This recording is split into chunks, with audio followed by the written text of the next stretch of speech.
नमस्कार, मैं Ajay Guleria, lecturer computer science, government senior secondary school Drahal. आज हिमाचल राज्य निर्वाचन आयोग द्वारा संपन्न करवाए जा रहे हिमाचल प्रदेश पंचायती राज इलेक्शंस 2020 में निर्वाचन अधिकारी एवं उपमंडल अधिकारी नागरिक जोगिंद्रनगर तथा खंड विकास अधिकारी चौंतड़ा की तरफ से आज के इस पंचायत चुनाव पूर्वाभ्यास में आपका हार्दिक स्वागत करता हूं। आज के इस सत्र में हम पंचायती राज संस्थाओं के निर्वाचन हेतु पीठासीन अधिकारी प्रिजाइडिंग ऑफिसर्स और जो पोलिंग ऑफिसर्स मिलके एक पोलिंग स्क्वाड बनाएंगे, उनके लिए एक पूर्वाभ्यास आज करेंगे। तो जैसा कि हमें पता है कि हमारा जो निर्वाचन दल रहेगा इन इलेक्शंस के दौरान, उसमें एक प्रिजाइडिंग ऑफिसर और 3 पोलिंग ऑफिसर्स और आवश्यकता अनुसार उसमें सिक्योरिटी पर्सनल, सुरक्षाकर्मी आपके साथ तैनात रहेंगे। सबसे पहले हम आ जाते हैं निर्वाचन सामग्री के ऊपर कि जब आप चुनाव करवाने हेतु अपने हेडक्वार्टर से रिस्पेक्टिव पोलिंग स्टेशंस की तरफ चलेंगे तो आप क्या आप सामान इंश्योर करेंगे अपने साथ वहाँ पर ले जाना। तो सबसे पहले अच्छी स्थिति में अच्छी तरह से जांची हुई मतपेटियाँ, बैलेट बॉक्सेस हम साथ में लेंगे। ग्राम पंचायत के सदस्यों, प्रधान पंचायत समिति और जिला परिषद के सदस्यों के निर्वाचित के लिए हम जितने भी हमें उस पोलिंग स्टेशन में रिक्वायर्ड बैलेट पेपर्स चाहिए होंगे वो हम इंश्योर करेंगे अपने साथ। उसके बाद हमारे पास इलेक्टोरल रोल की 3 कॉपीज़ अपने साथ ले जानी है। मतदाता द्वारा मतपत्र को चिन्हित करने वाली रबर की मोहर, जिसको हम arrow cross mark rubber stamp भी कहते हैं। एक डिस्टिंग्विशिंग मार्क स्टैंप हमें अपने साथ में यहाँ से ले जानी है। सुभेदक चिन्ह मोहर, पीठासीन अधिकारी की मोहर, प्रिजाइडिंग ऑफिसर की स्टैंप भी हमें यहाँ से ले जानी है। उम्मीदवारों की सूची, नोटा चिन्ह मोहर और वो सभी समस्त परफॉर्मा प्रपत्र या अन्य सामग्री जो कि अनेक्षर 1 परिशिष्ट 1 में दी गई हैं। सबसे पहले हम इस इलेक्शन के दौरान जो यूज़ होने वाली सबसे इम्पोर्टेंट चीज़ है बैलेट बॉक्स, उसके बारे में थोड़ा सा एक खुद को ब्रीफ करवा लेंगे, अच्छी तरह से अंडरस्टैंड करवा लेंगे कि उसके जो डिफरेंट ऑपरेशंस हैं उनको स्वयं 1 या 2 बार अवश्य करके देखेंगे ताकि मतदान केंद्र पर आप किसी भी तरह की कठिनाई का सामना ना करें। बैलेट बॉक्स की सीलिंग प्रक्रिया को भी हम भली भांति यहाँ पर समझ लेंगे। प्राप्त समस्त मतपेटियों की जांच अच्छी तरह से करके ये सुनिश्चित यहाँ से हम कर लेंगे कि मतपेटी के जो लॉक हैं वो सही रूप से कार्य कर रहे हैं, उनकी जो ओपनिंग और क्लोजिंग ऑपरेशंस हैं वो स्मूथली आप कर पा रहे हो। उसके बाद हमारा रहेगा मूवमेंट प्रोग्राम। जब हम यहाँ से चलेंगे तो किस किस तरह से कौन कौन सी पार्टी कैसे मूव करेगी वो यहाँ से आपको शेड्यूल दिया जाएगा। तो जो भी हमारे ऑथराइज्ड ऑफिसर्स हैं वो मूवमेंट प्रोग्राम जो हमें देंगे तो उसको हमें स्ट्रिक्टली अक्षरशः हमें उसको फॉलो करना है। हमारी जो date of movement in elections के दौरान फर्स्ट फेज में जब हम यहाँ से निकलेंगे तो वो रहेगी 15 जनवरी, और जो शेड्यूल है वो जैसे ही यहाँ से आपको जारी किया जाएगा तो उसके अकॉर्डिंगली हम यहाँ से अपनी मूवमेंट इंश्योर करेंगे। एक प्रिजाइडिंग ऑफिसर के रूप में हमें कई बार कुछ विषम परिस्थितियों का सामना भी करना पड़ता है, हमें कठिनाइयाँ भी आती हैं। तो हम अपने आसपास मतदान केंद्र के ऊपर जो उपस्थित आपके नियुक्त पुलिस अधिकारी हैं या आपके अपने ही पोलिंग स्क्वाड के मेंबर्स हैं, वो उनकी आप सहायता लेकर तो वाइजली आप उन सिचुएशंस से खुद निपटने की कोशिश करें। और इन केस अगर आपको कोई ऐसी आकस्मिक स्थिति का सामना करना पड़ता है जिससे कि आप निपट नहीं पा रहे हैं तो आप तुरंत अपने प्राधिकृत जो आपके अधिकारी यहाँ पर इलेक्शन के दौरान बैठे हुए होंगे उनको आप तुरंत सूचना देंगे। उसके बाद हमारा जैसे ही हम अपने रिस्पेक्टिव पोलिंग स्टेशंस के ऊपर पहुंचेंगे तो सबसे पहले हमें अपने पोलिंग स्टेशन को सेटअप करना है। तो पहला जो है वो हमें पोलिंग स्टेशन इस तरह से सेटअप करना है कि हमारे जो वोटर्स हैं उनकी एंट्री और जो एग्ज़िट है वो फ्लॉलेसली हो, बिना किसी बाधा के सुचारू रूप से उनकी एंट्री और एग्ज़िट हम इंश्योर करेंगे पोलिंग स्टेशन में। साथ में पोलिंग स्टेशन में हम जो सिक्रेसी ऑफ वोट है उसको हम टॉप प्रायोरिटी देंगे और उसी तरह से अपने वोटिंग कंपार्टमेंट को वहाँ पर सेट करेंगे कि आपकी जो सिक्रेसी ऑफ वोट है वो लूज़ ना हो। उसके बाद हम ये इंश्योर करेंगे कि हमारा जो पोलिंग स्टेशन है उसके 100 मीटर के दायरे में किसी भी तरह का कोई चुनावी गतिविधि वहाँ पर संपन्न ना हो पाए, किसी भी तरह का चुनावी प्रचार या चुनावी प्रचार से संबंधित सामग्री उस दायरे में ना हो।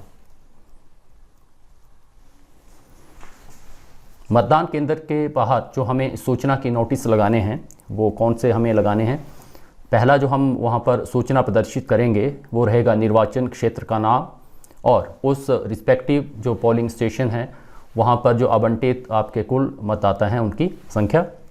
और जो दूसरी सूचना आपने मतदान केंद्र के बाहर चस्पा करनी है, पेस्ट करनी है, वो देवनागरी लिपि में हिंदी में प्रत्येक उम्मीदवार का नाम और उस जो आपकी सूची में जो उम्मीदवारों का क्रम है वो बिल्कुल वैसा ही होना चाहिए जैसे कि आपको लिस्ट ऑफ कॉन्टेस्टिंग कैंडिडेट्स मिली होगी, जैसा उसमें क्रम है वैसा ही क्रम उस नोटिस में उनका रहना चाहिए।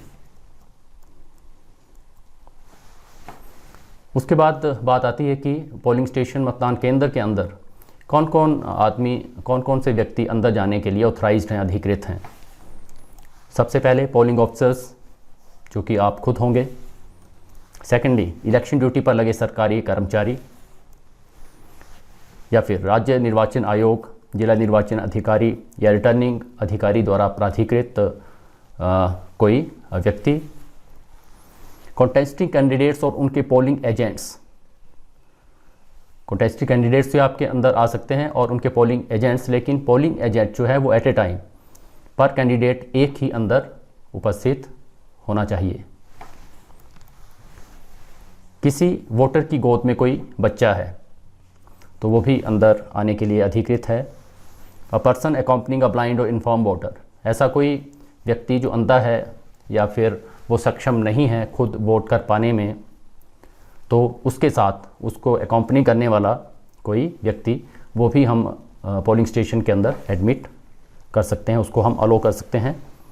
या फिर ऐसा कोई अन्य व्यक्ति जिसको कि आपके रिटर्निंग ऑफिसर साहिबान जो हैं वो ऑथराइज़ कर सकते हैं किसी आपकी वोटर की पहचान को स्थापित करने के लिए।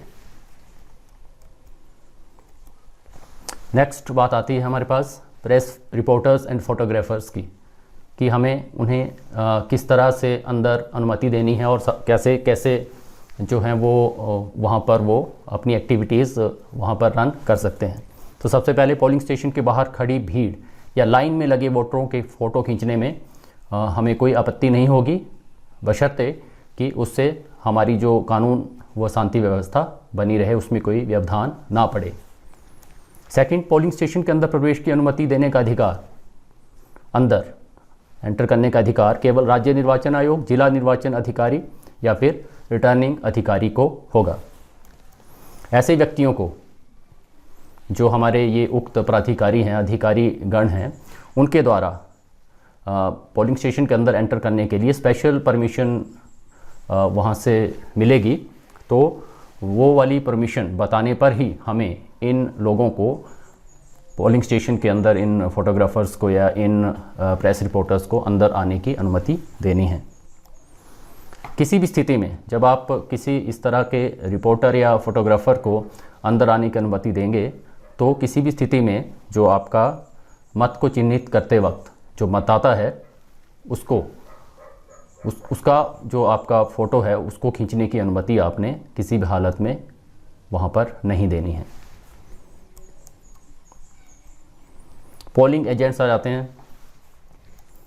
तो पोलिंग एजेंट्स को हम अपॉइंट करेंगे। उसमें क्या होता है कि हमारे जो कॉन्टेस्टिंग कैंडिडेट्स होते हैं वो फॉर्म नंबर 26 में या अनेक्शर जो 7 हमारे जो यहाँ से आपको मिलेगा वो कॉन्टेस्टिंग कैंडिडेट जारी करेगा और वो उसमें बताएगा कि हमें इस व्यक्ति को जो है वो पोलिंग एजेंट बनाना है। पोलिंग एजेंट्स जो हैं वो उस फॉर्म में जो कि डुप्लीकेट में कॉन्टेस्टिंग कैंडिडेट ने आपके फॉर्म नंबर 26 या अनेक्शर 7 में उसको अपने एजेंट को दिया होगा, वो उन कॉपीज़ में प्रिजाइडिंग ऑफिसर के सामने अपने सिग्नेचर्स पुट करेगा और प्रिजाइडिंग ऑफिसर इस फॉर्म की एक कॉपी अपने रिकॉर्ड में रख लेगा और पोलिंग एजेंट को पोलिंग स्टेशन के अंदर एडमिट करेगा। Polling agents can be changed at any time. बीच में अगर पोलिंग एजेंट्स कुछ वो बाहर जाना चाहते हैं और अपनी जगह किसी दूसरे को अगर वो वहाँ पर बिठाना चाहते हैं तो आप उनको बिल्कुल एक सिंपल सी डिक्लेरेशन लेकर आप उनको अलो करेंगे, लेकिन सिर्फ 1 पोलिंग एजेंट पर candidate at A time polling station के अंदर आप परमिट करेंगे। उसके बाद हम आ जाते हैं अपने बैलेट बॉक्स को तैयार करना है हमने पोलिंग के लिए, बहुत इम्पोर्टेंट है। और हम इस रिहर्सल सेशन के बाद, इस वीडियो सेशन के बाद एक अलग से आपको इस सारी तैयारी की एक अलग से वीडियो वहाँ पर दिखाएंगे। तो अभी हम इन पॉइंट्स को जल्दी जल्दी समराइज़ करेंगे, राइट। तो सबसे पहले मतदान शुरू होने से पहले यानी ठीक सवेरे 7:30 बजे आप या तो कैंडिडेट हो या उनके कोई पोलिंग एजेंट्स वहाँ पर प्रेजेंट हों तो उनको आप अपनी जो बैलेट बॉक्स है वो बिल्कुल दिखा देंगे कि ये बिल्कुल क्या है, खाली है। इंश्योर करेंगे उनको बताना कि इसके अंदर पहले से कुछ भी पड़ा हुआ नहीं है। उसके बाद पेपर जो आपकी सील होगी उसकी प्रिंटेड साइड, जो प्रिंटेड साइड होगी उसकी, उसमें आप अपने डिस्टिंग्विशिंग मार्क स्टैंप लगाएंगे, सुबह तक चिन्ह मोहर लगाएंगे उसके बीचों बीच। उसके बाद पेपर सील को निर्धारित स्थान पर हमने इंसर्ट करना है, उसका तरीका आपको बताया जाएगा। यहाँ पर आप प्रैक्टिकली भी उस चीज़ को करके देखेंगे क्योंकि ये बहुत ज़्यादा इंपॉर्टेंट पॉइंट है इस पूरे इलेक्शन एंडेवर का। तो उसमें प्रिंटेड साइड जो आपकी वो डिस्टिंग्विशिंग मार्क जो स्टैंप है वो बिल्कुल आपके जो बैलेट बॉक्स है उसमें जो एक सर्कुलर होल होगा उससे वो बाहर बिल्कुल दिखनी चाहिए वो आपकी स्टैंप। और उसके बाद आप अपने पेपर सील के जो बिल्कुल ब्लैंक साइड है उसमें अपने सिग्नेचर रखेंगे और अगर उस वक्त वहाँ पर कोई पोलिंग एजेंट या कोई कॉन्टेस्टिंग कैंडिडेट प्रेजेंट है तो उनके भी सिग्नेचर आप उनके ऊपर लेना इंश्योर करोगे। इस तरह से जो आपकी पेपर सील लगेगी तो उसमें एक सीरियल नंबर होगा, तो आप उसका सारा का सारा जो अकाउंट है उसका जो लेखा है वो आप एनेक्शर 5 परिशिष्ट 5 में बिल्कुल नोट करके रख लेंगे। ये बहुत ज़्यादा इम्पोर्टेंट पॉइंट है। उसके बाद ठीक 7:50 तक आप इंश्योर कर लेंगे कि आपकी जो पेटी है वो पूरी तरह से मतदान करने के लिए तैयार है ताकि निर्धारित समय यानी प्रातः 8 बजे ठीक आप मतदान शुरू कर पाओ। इसमें थोड़ा सा हम ज़्यादा इंफॉर्मेशन हमें रहे तो उसमें हम छोटा सा एक ये वाली इंफॉर्मेशन भी यहाँ पर आपको देना चाहेंगे कि जो हमारे बैलेट पेपर्स हैं वो डिफरेंट जो आपके ऑफिसेज़ हैं जिनके लिए इलेक्शन हो रहे हैं वो किस रंग के वहाँ पर रहने वाले हैं। तो सदस्य ग्राम पंचायत वार्ड जो मेंबर होगा उसके बैलेट पेपर का जो रंग होगा वो क्या होगा, सफ़ेद होगा। उप प्रधान ग्राम पंचायत उसका पीला, प्रधान ग्राम पंचायत हल्का हरा, सदस्य पंचायत समिति गुलाबी, सदस्य जिला परिषद हल्का नीला। प्रत्येक पदाधिकारी के लिए आपको दिए गए मत पत्रों की क्रम संख्या व कुल संख्या को सावधानी से नोट कर लेना है। उसको बिल्कुल आपने सर्टिफाई करना है कि आपके पास किस किस पद के लिए किस किस सीरियल नंबर से किस किस सीरियल नंबर तक कितनी संख्या में मत पत्र प्राप्त हुए हैं, आपके पास वो पड़े हैं मतदान के लिए। उसके बाद आ जाते हैं हम एक बहुत इंपॉर्टेंट पॉइंट के ऊपर, NOTA none of the above.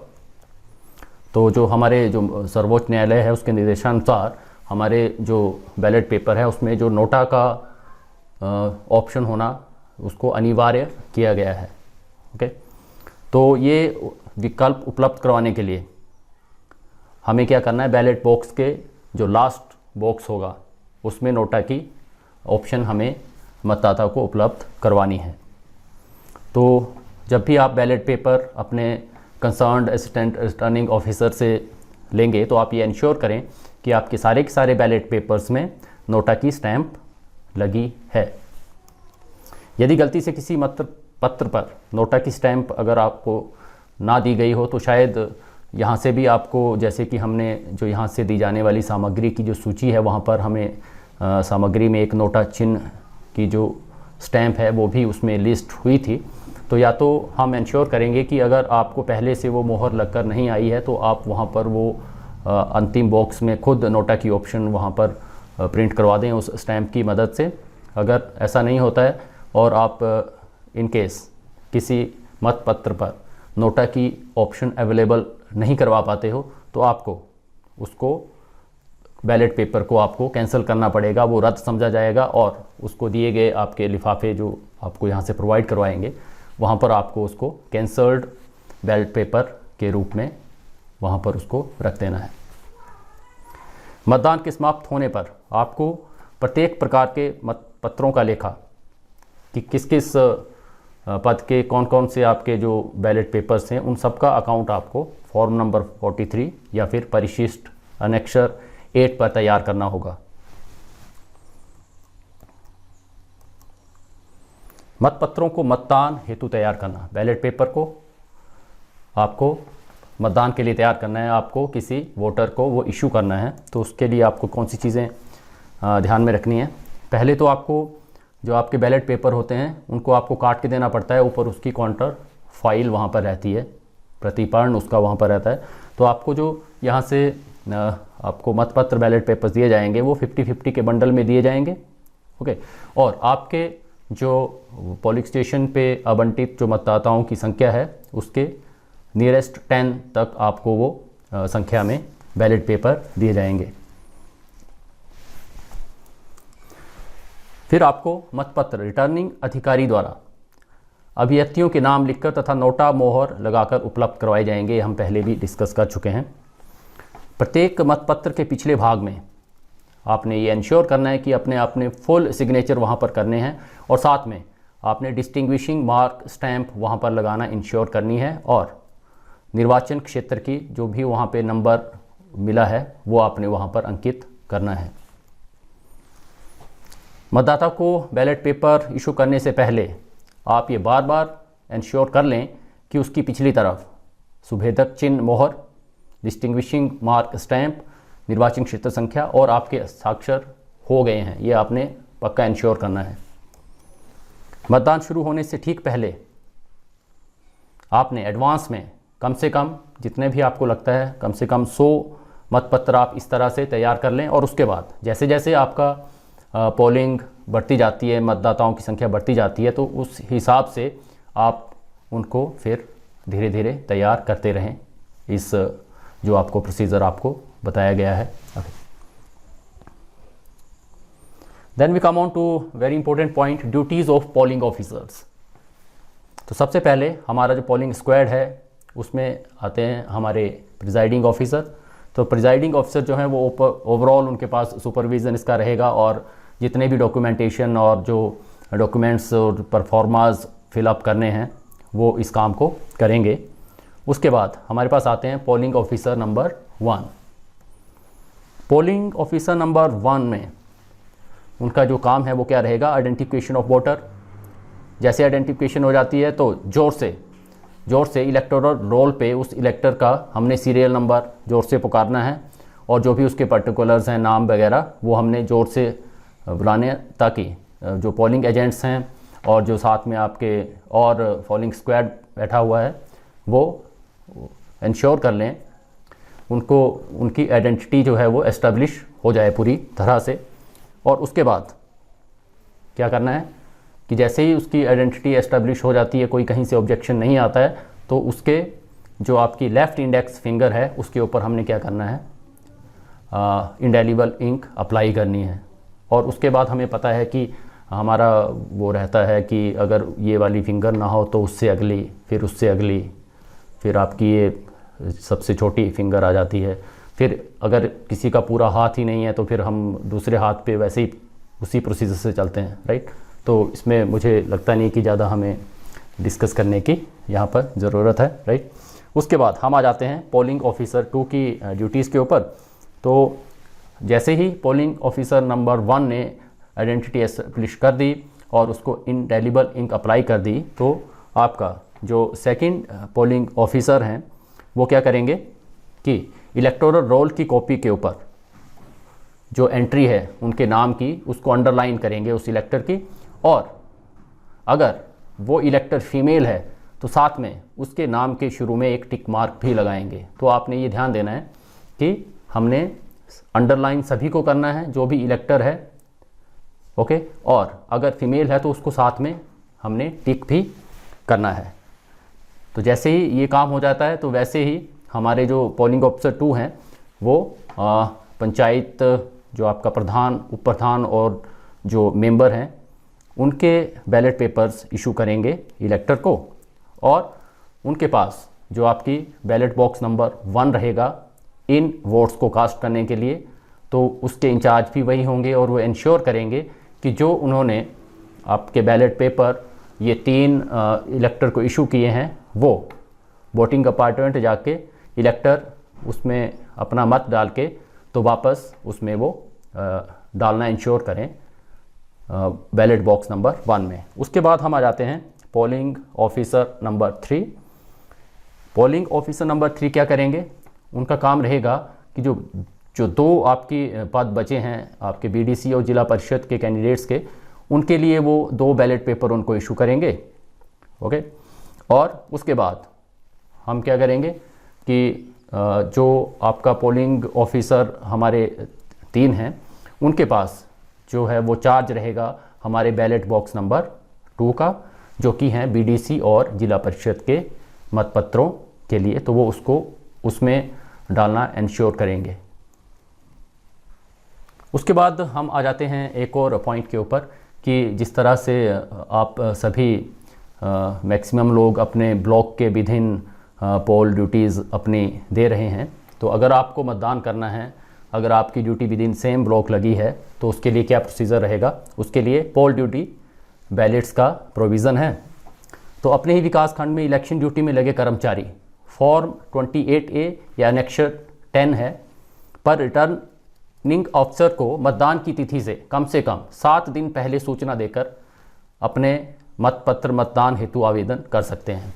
उसके बाद जैसे ही आपके जो प्राधिकृत अधिकारी जिनको आपने इन मतपत्रों के लिए आवेदन किया है वो इंश्योर करेंगे, वो इसको क्रॉस वेरीफाई करेंगे कि आपने जहां पर जिस पोलिंग स्टेशन में आपका जो वोट है वो बनता है वहां पर आपके नाम की आपकी एंट्री की पुष्टि हो जाने के बाद आपको वो सारे के सारे बैलेट पेपर आपको इशू कर दिए जाएंगे। उसी ब्लॉक खंड के भीतर ड्यूटी पर लगे निर्वाचक कर्मचारियों को जारी किए जाने वाले जो मतपत्र हैं बिल्कुल वैसे ही होंगे जैसे कि जो आपके नॉर्मल पोलिंग स्टेशन में जो मतदाता को मतपत्र मिलेंगे वो बिल्कुल वैसे ही होंगे। मतदाता अपना मत देने और नियम 49 अंगों के अधीन घोषणा हस्ताक्षरित करने के बाद आपको जब आप पोल ड्यूटी बैलेट्स लेने जाएंगे तो वहाँ पर आपको काउंटर्स के ऊपर ये सारा का सारा मटेरियल मिलेगा, वहाँ पर आपको एक डिक्लेरेशन वहाँ पर करनी है और उसके सारे के सारे वो आपको भरने के बाद आप क्या करेंगे, अपना जो मतपत्र है उसको वोट को कास्ट करके आप अपने जो रिटर्निंग ऑफिसर हैं उसको निर्धारित समय के अंदर इन मतपत्रों को वापस भेज देंगे। उसके बाद आ जाता है ब्लाइंड और इन्फॉर्म जो व्यक्ति हैं उनके द्वारा मतदान। ये वो वाले आपके व्यक्ति होंगे जो कि खुद वोट कर पाने में सक्षम नहीं हैं। तो अगर आप संतुष्ट होते हैं कि कोई जो निर्वाचक है वो अंधा है या फिर वो इस हालत में नहीं है कि वो अपना वोट कास्ट कर सके और उसको जो है वो किसी सहायक की ज़रूरत है, तो आप उसको परमिट करोगे एक असिस्टेंट के साथ वोट कास्ट करने के लिए। लेकिन वो जो आपका असिस्टेंट है, वो जो एकम्पनी करने वाला व्यक्ति होगा, वो 18 वर्ष से कम की आयु का नहीं होना चाहिए, ओके। और आप ये इंश्योर करेंगे कि वो उसके मत की गोपनीयता को बनाए रखेगा। आपको इस प्रकार के सभी निर्वाचकों का संक्षिप्त लेखा, इस तरह के जितने भी आपके वोटर आपके पोलिंग स्टेशन में वोट करेंगे तो उन सबका अकाउंट आपको रखना है एनेक्सर 2 में। और उनसे जो आप वोट करने से पहले जो कंपेनियन से आप डिक्लेरेशन लेंगे उसका भी आपने जो घोषणा का लेखा है वो आपने एनेक्सर 3 पर भरना है और आपको वो अपने रिटर्निंग ऑफिसर को वापस करना है। किसी भी व्यक्ति को, ये बहुत इंपॉर्टेंट है, किसी भी व्यक्ति को एक ही दिन में, राइट, एक ही दिन में एक से ज़्यादा बार किसी का कंपेनियन बनने नहीं दिया जाएगा। उसके बाद हम आ जाते हैं नेक्स्ट सेक्शन के ऊपर, that is tendered ballot paper, निवेदित मतपत्र। यदि किसी मतदान करने आए व्यक्ति के बताए विवरण के अनुसार कोई आदमी आता है और बताता है कि मुझे इस पर्टिकुलर्स के अगेंस्ट मुझे वोट करना है, लेकिन आप क्या पाते हो कि वहाँ पर कोई और ही व्यक्ति पहले ही मतदान कर चुका है, तो इस मामले में आप अपनी सेटिस्फेक्शन के लिए उससे कुछ एक क्वेश्चन पूछोगे कि वाकई उसका जो क्लेम है वो सही है या नहीं है। यदि आप उसकी पहचान से संतुष्ट होते हैं तो आप उसको क्या करेंगे, आप उसको नॉर्मली वोट कास्ट करने के लिए अलो नहीं करेंगे, आप उसको एक टेंडर्ड बैलेट पेपर के रूप में मतदान की अनुमति देंगे। एक टेंडर्ड बैलेट पेपर मतदान के समय होने वाले अन्य बैलेट पेपरों की तरह ही होगा, वो कोई अलग से नहीं होगा, वैसा ही बैलेट पेपर होगा। और बेसिकली वो जो बंडल्स आपको दिए गए हैं उन्हीं में से एक होगा, लेकिन आपने ये इंश्योर करना है कि वो उसका जो क्रम है वो दिए गए मतपत्रों के क्रम में सीरियली क्या होगा, वो लास्ट होगा। इन्हें मतपेटी में डालने के बजाय आपको सौंपा जाएगा, मतपेटी में वो नहीं डाले जाएंगे। आप इसके लिए एक अलग पैकेट तैयार करेंगे और इसका जो अकाउंट है, इसका जो लेखा है वो आपने फॉर्म 31 या फिर एनेक्सर 9 में रखना है। अब ये जो आपका एनेक्सर है ये हर तरह के जो आपके सारे के सारे जो ऑफिसेज हैं, प्रधान, उप प्रधान, मेंबर, बीडीसी और जिला परिषद, उन सब के लिए ये वाला जो प्रपत्र है आपने अलग अलग से तैयार करना है। मतदाता की पहचान करना, आप आइडेंटिफाई कैसे करेंगे मतदाता को? तो मतदाता सूची में अधिकतर आपकी फ़ोटो उपलब्ध होगी, अतः जो आपकी मतदाताओं की जो आइडेंटिफिकेशन है वो इतना मुश्किल आपके लिए नहीं होगा। लेकिन हो सकता है कि कुछ लोगों के फ़ोटो वहाँ पर उपलब्ध ना हो, तो ऐसा जो मतदाता है उसकी पहचान सुनिश्चित करने के लिए आप मतदान केंद्र पर किसी भी व्यक्ति की सहायता ले सकते हैं। मतदाता की पहचान के लिए अन्य दस्तावेजों की एक तो आपका वोटर, आपका इलेक्टोरल रोल होगा, उसमें फ़ोटो होगा या फिर उसके पास वोटर कोई स्लिप होगी। इसके अलावा और भी दस्तावेज होंगे जिनकी हेल्प आप आइडेंटिटी को एस्टेब्लिश करने में ले सकते हो एक इलेक्टर की। Then comes challenged vote. Challenged vote कोई भी अभ्यर्थी या निर्वाचन अभिकर्ता, जैसे ही आप आइडेंटिटी वहाँ पर एस्टेब्लिश कर रहे हो तो कोई चैलेंज कर सकता है कि जो ये अपना विवरण बता रहा है ये वो वाला आदमी नहीं है, उसकी आइडेंटिटी को वो चैलेंज करेगा। कोई अगर ऐसा कर दे तो हमने उसकी जो चैलेंज है उसको वो एज सच एक्सेप्ट नहीं करना है। सबसे पहले हम उस चैलेंज को एक्सेप्ट करने के लिए हम उसको एक 200 रुपीज़ का डिपॉजिट करवाने के लिए बोलेंगे, और जब ये राशि डिपॉजिट हो जाएगी तभी आप जो है वो अपनी इस चैलेंज के ऊपर अगली कार्रवाई करेंगे। तो चैलेंज चुनौती दिए गए मतों की सूची में उसका नाम और पते की प्रविष्टि करेंगे। अब आपकी कार्रवाई शुरू हो चुकी है। जब किसी ने चैलेंज देकर 200 रुपीज़ आपके पास सबमिट करवा दिए हैं तो आप उसके नाम और पते की प्रविष्टि करेंगे चैलेंज्ड वोट की लिस्ट में। उस पर उस जो चैलेंज्ड जो वोटर है उसके आप साइन करवाएंगे, और उसके बाद इस चैलेंज को आप जांचने के लिए एक संक्षिप्त सी वहाँ पर क्या करेंगे, इंक्वायरी करेंगे। जांच के बाद अगर आपको लगता है कि ये जो चैलेंज है वो सही नहीं थी, सिद्ध नहीं अगर वो हुई, तो आप उस चैलेंज्ड जो वोटर है उसको आप क्या करेंगे, परमिट करेंगे वोट करने के लिए। और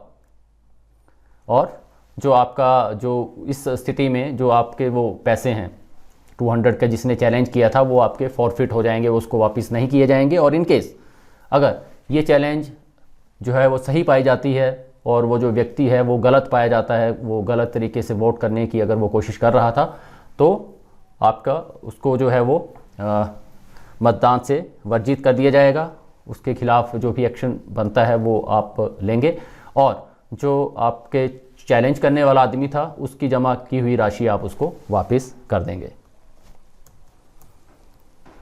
मतदाता की पहचान हेतु मान्य दस्तावेजों की सूची। अब यहाँ पर वो बात आ रही है कि अगर आपको लगता है कि वोटर आईडी या वोटर इलेक्टोरल रोल में और जो वोटर स्लिप्स है आप किसी की आइडेंटिटी को एस्टेब्लिश नहीं कर पा रहे हैं, तो और कौन से डॉक्यूमेंट्स हैं जो कि किसी की आइडेंटिटी एस्टेब्लिश करने के लिए आप यूज़ कर सकते हो। तो सबसे पहले पासपोर्ट, ड्राइविंग लाइसेंस, आयकर पहचान पत्र, केंद्र सरकार, राज्य सरकार, सरकारी या अर्ध सरकारी उपक्रम, स्थानीय निकायों या किसी भी प्राइवेट औद्योगिक संस्थान द्वारा जारी पहचान पत्र, वो भी आप इस्तेमाल कर सकते हो। बैंक, किसान, डाकघर पासबुक, राशन कार्ड, किसी प्राधिकृत सक्षम प्राधिकारी द्वारा अनुसूचित जाति, अनुसूचित जनजाति, अन्य पिछड़ा वर्ग प्रमाण पत्र, वो भी आइडेंटिटी एस्टेब्लिश करने के लिए आप यूज़ कर सकते हो।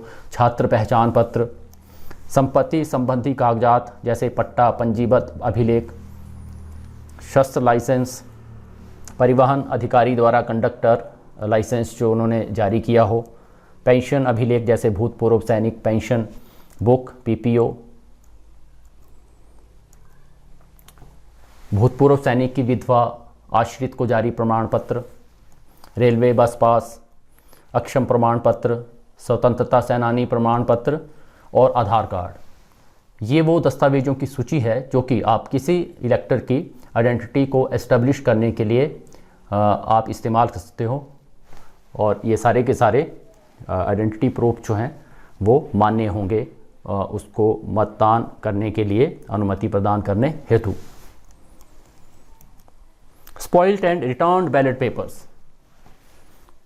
तो क्या होता है कि किसी मतदाता से अनजाने में आपका जो मतपत्र है वो डैमेज हो जाता है और अगर वो हो जाता है और अगर आप संतुष्ट हो जाते हो कि इसने जो है वो नोइंगली ऐसा नहीं किया है तो आप मतदाता से वो वापस ले लेंगे और उसको क्या कर दिया जाएगा, दूसरा मतपत्र जारी कर दिया जाएगा। तो इस तरह से जो वापस किए गए मतपत्र हैं इसके काउंटरफाइल पर स्पॉइल्ड एंड कैंसल्ड आपने लिखना है उसकी काउंटरफाइल के ऊपर और इसे अलग लिफाफे में आपने रखना है। यदि कोई निर्वाचक, अगर कोई इलेक्टर जाता है आप उसको बैलेट पेपर इशू कर देते हैं और वो बैलेट पेपर इशू करने के बाद लेने के बाद कहता है कि वो इसका इस्तेमाल नहीं करेगा और वो आपको वो वाला जो मतपत्र है बैलेट पेपर है उसको वापस कर देते हैं, तो आप उस मतपत्र को वापस लेकर उसमें रिटर्न्ड एंड कैंसल्ड का मार्क करेंगे पूरे में और उसे अलग से पैकेट में रख लेंगे। मतदान समाप्त होने के बाद इन पैकेटों को भी अन्य पैकेटों की तरह सील बंद कर दिया जाएगा। सामान्य मतदाताओं के लिए मतदान का समापन कब खत्म होगा, क्योंकि इस बार कोविड-19 के कारण जो सिचुएशन अराइज हुई है तब हमें ये वाली चीज़ यहाँ पर ऐड करनी पड़ी है इलेक्शन प्रोसीजर में। तो सामान्य मतदाताओं के लिए सायं ठीक 4 बजे मतदान का समापन कर दिया जाएगा। ठीक 4 बजे क्लोज हो जाएगा। ओके, लेकिन कई बार क्या होता है कि जैसे ही आपका क्लोजिंग का टाइम होता है 4 बजे और फिर भी वहाँ पर जो है वो कुछ एक वोटर्स इलेक्टर्स वहाँ पर बाहर क्यू में होते हैं या इधर उधर होते हैं, तो आपने ठीक 4 बजे कितने इलेक्टर्स वहाँ पर प्रेजेंट थे और कोई और आके वोट ये ना कहे कि मैं भी यहीं था मेरा वोट भी डलवाओ, तो उस स्थिति से, उस विवाद से बचने के लिए आप क्या करेंगे कि पंक्ति में जितने भी लोग खड़े हैं सबसे लास्ट से शुरू करके आप अपने सिग्नेचर्ड, अपने हस्ताक्षरित पर्चियाँ तैयार रखेंगे और लास्ट से दे के आप वो इशू करके तो पहले तक वो आप पर्चियाँ उनको दे देंगे और उसके बाद केवल पर्ची जिनको आप बांट चुके हो लास्ट से शुरू करके उन्हीं लोगों को उस निर्धारित समय के बाद मतदान का अधिकार दिया जाएगा, अनुमति दी जाएगी और आपका इस तरह से मतदान जो है वो खत्म हो जाएगा सामान्य मतदाताओं के लिए। उसके बाद हम आते हैं सामान्य मतदाताओं के अलावा जो हमारे पास इस बार जो आपका चुनाव आयोग है, तो जो कोविड-19 क्वारंटीन्ड हैं या पॉजिटिव हैं, उन मतदाताओं के लिए भी मतदान जो है वो सुनिश्चित करने का निर्णय लिया है। तो कोविड-19 क्वारंटीन्ड व पॉजिटिव मतदाताओं के लिए मतदान की जो व्यवस्था है वो सामान्य मतदान के समापन के बाद की जाएगी। इस दौरान पोलिंग एजेंट्स को छोड़कर सभी जो बाहर लोग हैं उनको मतदान केंद्र से दूर जाने को कहा जाएगा। इस श्रेणी के जो मतदाता हैं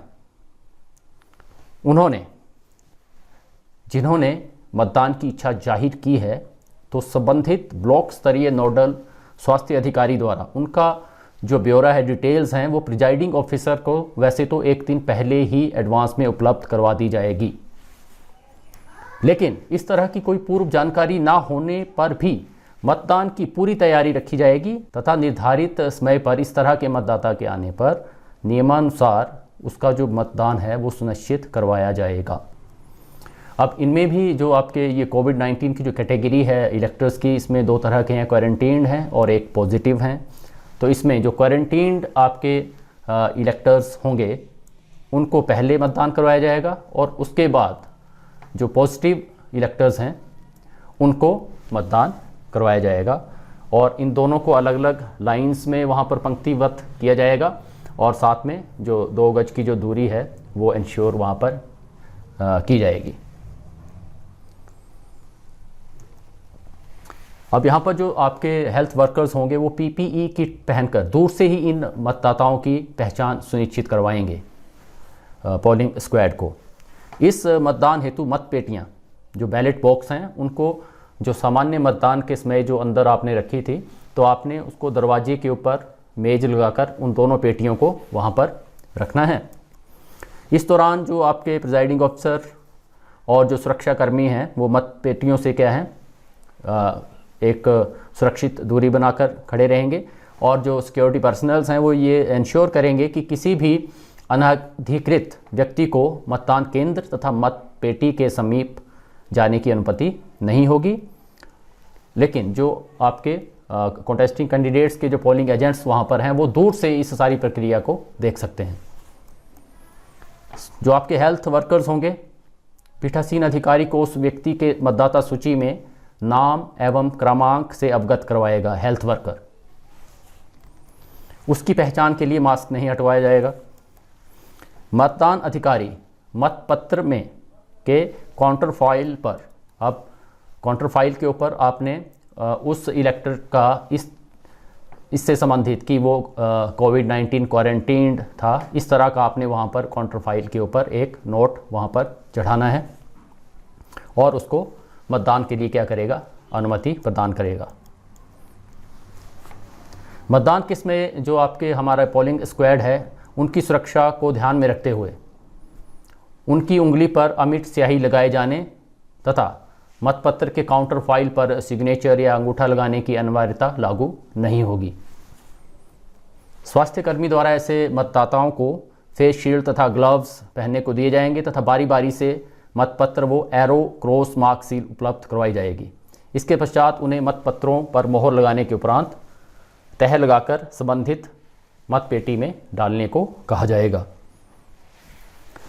प्रिजाइडिंग ऑफिसर इस प्रक्रिया के दौरान भी सिक्रेसी ऑफ वोट को पूरी तरह से सुनिश्चित करवाएंगे।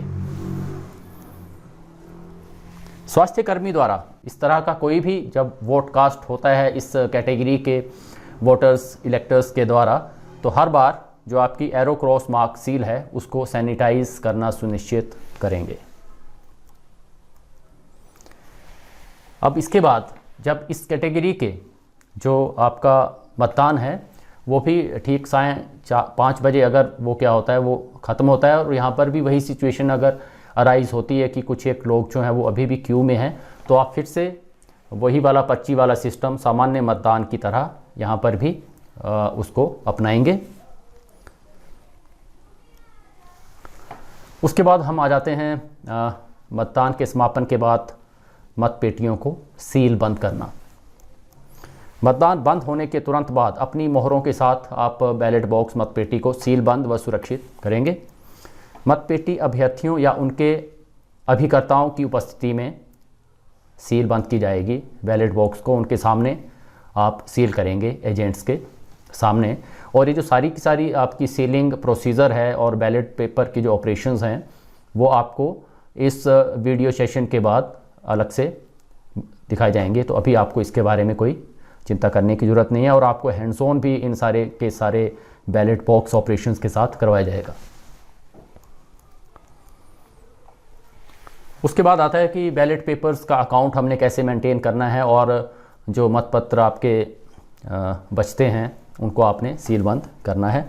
तो मतदान के बंद होने पर आप प्रारूप 29 या फिर अनेक्षर 8 पर बैलेट पेपर अकाउंट मतपत्र का लेखा तैयार करेंगे और इसे अलग लिफाफे में बंद करेंगे, तथा उस पर मतपत्र लेखा बैलेट पेपर अकाउंट बाहर आप लेबल करोगे इस लिफाफे के ऊपर। और ग्राम पंचायत के स्तर से जितने भी आपके ऑफिस के लिए इलेक्शन वहाँ पर कंडक्ट हुआ है, तो ये जो बैलेट पेपर अकाउंट है वो यथासंभव आप जो है वो हर एक ऑफिस के लिए अलग अलग से मेंटेन करेंगे।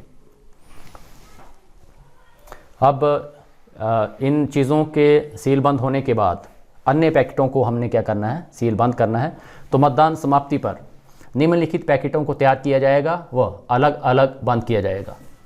नंबर 1, इलेक्टर जो रोल है, इलेक्टोरल रोल, उसकी जो मार्क कॉपी है जिसमें कि आपने वो अंडरलाइन और टिक वगैरह किया था, उसको आपने सील बंद करना है। अब जो आपकी और कॉपी है जो कि मार्क नहीं है, उनको आपने अलग से सील करना है। फिर आप जो प्रयोग किए गए मतपत्रों के जो काउंटर फाइल्स हैं, जो आपने फाड़े थे और जो ऊपर जो काउंटर फाइल उनकी बच गई हैं, उनको आपने सील बंद करना है। अनयूज्ड बैलेट पेपर जो बच गए हैं आपके पास, उनको आपने अलग से सील बंद करना है। कैंसिल्ड बैलेट्स जो कि आपने एक अलग से लिफाफे में डालकर रखे थे, उनको आपने एक एनवेलप में बंद करना है। टेंडर बैलेट पेपर्स को करना है, और जो टेंडर बैलेट पेपर्स की जो सूची है वो भी आपने एक लिफाफे में अलग से बंद करनी है।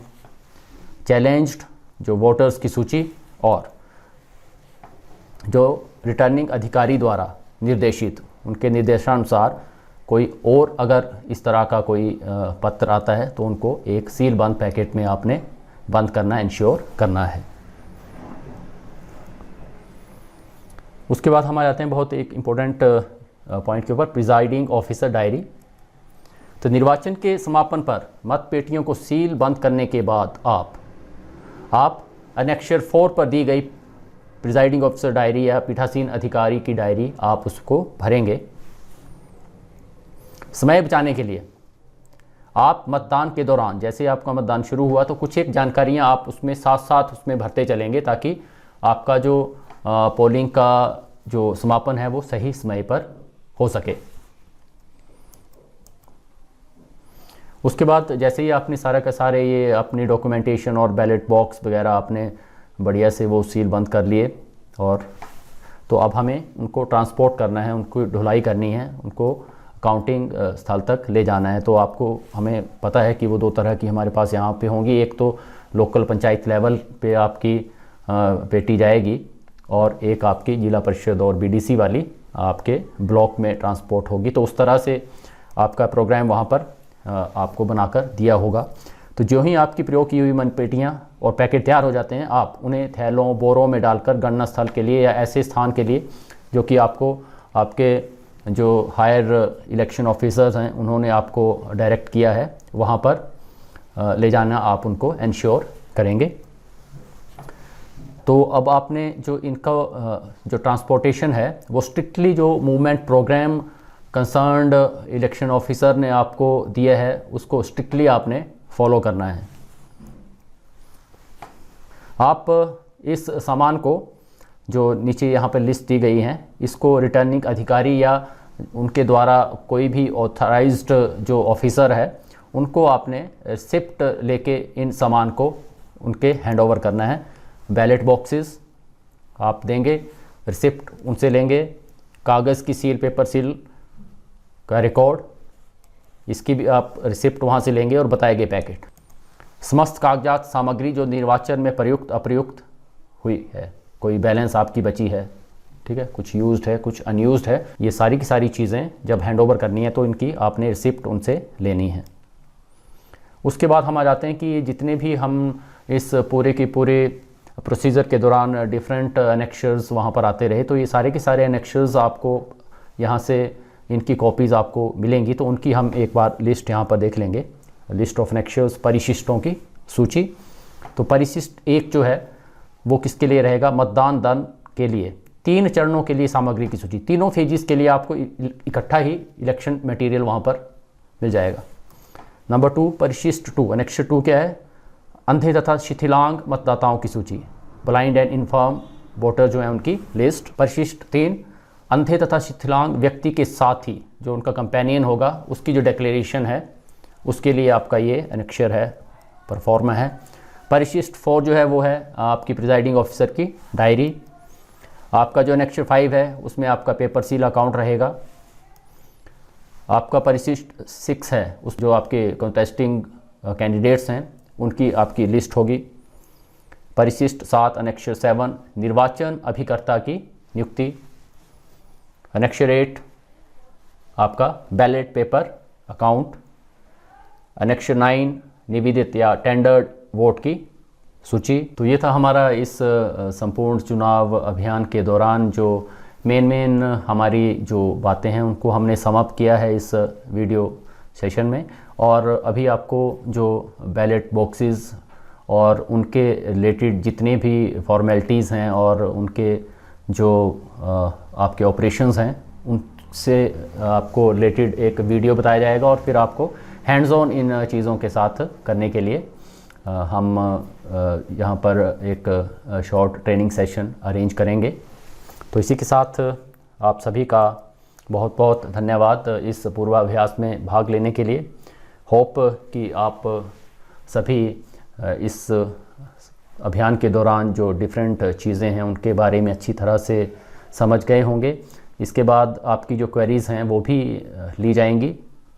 तो फ़िलहाल आपके सफल चुनाव अभियान हेतु आप सभी को बहुत बहुत हार्दिक शुभकामनाएं। धन्यवाद।